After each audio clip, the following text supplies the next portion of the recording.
ఆ రోజు సూక్ష్మ సంఘాలు మైక్రో ఫైనాన్స్ వాళ్ళు వచ్చి వేధిస్తుంటే అది కాదు ప్రభుత్వం మీకు అండగా ఉంటుందని స్త్రీ నిధి తీసుకొచ్చి సెర్ఫ్ను ఏర్పాటు చేసి పేదరిక నిర్మూలన పొదుపు సంఘాల ద్వారానే మహిళల ద్వారానే జరగాలని ఆ రోజు వైఎస్ఆర్ గారు కలలు కంటే ఈనాడు మరి ఇందిరమ్మ ప్రభుత్వంలో నూతనంగా ఏర్పడ్డటువంటి కాంగ్రెస్ ప్రభుత్వం సీఎం రేవంత్ రెడ్డి గారి ఆధ్వర్యంలో ఉన్నటువంటి ప్రభుత్వం మరి మా మహిళలందరినీ మా అక్క చెల్లెలందరినీ కోటీశ్వర్లుగా చేయాలన్నటువంటి ఏకైక లక్ష్యంతో ఈ రోజు ఇక్కడికి 1,00,000 మంది మహిళల్ని ఆహ్వానించడం జరిగింది.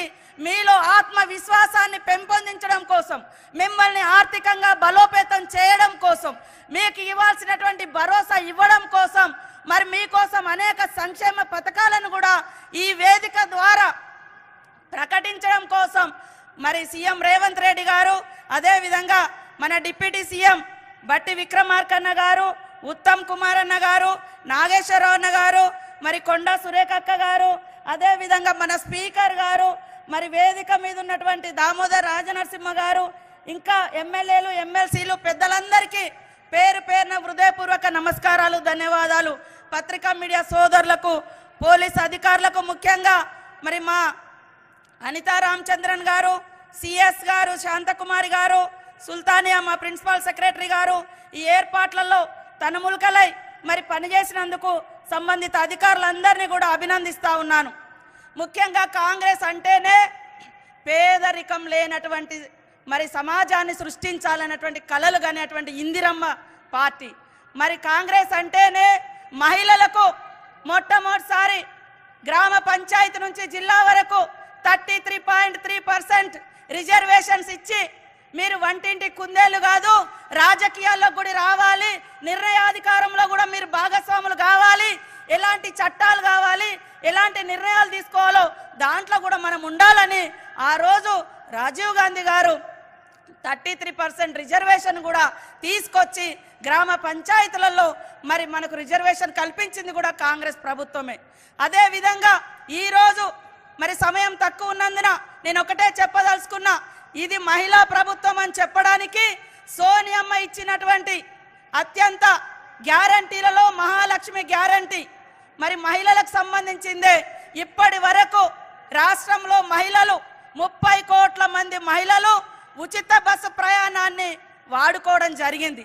మహిళల మీద భారం తగ్గించాలన్నటువంటి ఏకైక లక్ష్యంతో మన అందరి సోదరుడు మరి రేవంత్ రెడ్డి గారు తీసుకున్నటువంటి సోనియమ్మ ఆదేశం మేరకు తీసుకున్నటువంటి నిర్ణయంలో భాగంగా ఉచిత బస్సు ప్రయాణం ప్రతి ఒక్క మహిళకు వస్తుందా లేదా ఆలోచించండి.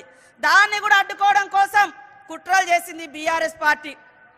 అదే కాకుండా గ్యాస్ సిలిండర్ బీఆర్ఎస్ బీజేపీ వాళ్ళ కాలంలో 1300 దాకా రేట్లు పెంచారు.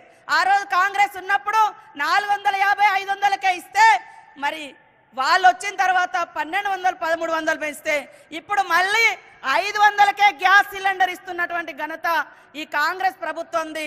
మీరు అందరూ కూడా ఆలోచించాలని కోరుతా ఉన్నాను. ముఖ్యంగా మహిళలు చనిపోతే ఎలాంటి ఇన్సూరెన్స్ లేదు, అదే విధంగా లోన్ తీసుకుంటే మరి ఎలాంటి లాభం లేదు, ఇన్సూరెన్స్ లేదు.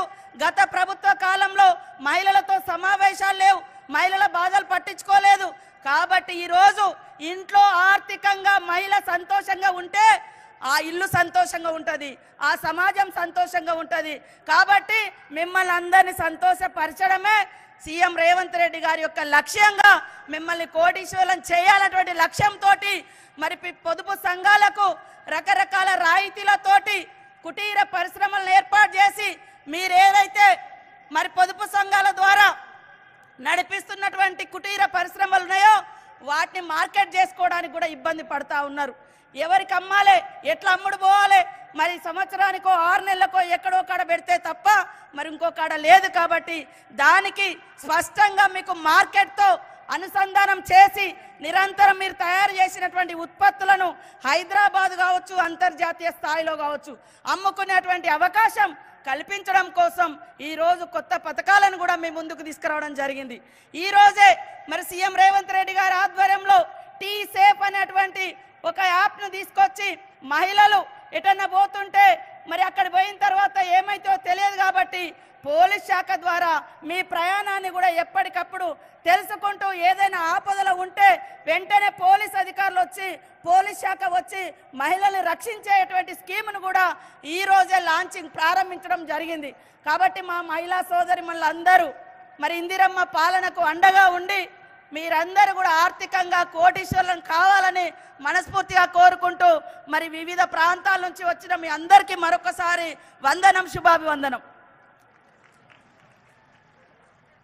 ధన్యవాదాలు మేడం. నా రిక్వెస్ట్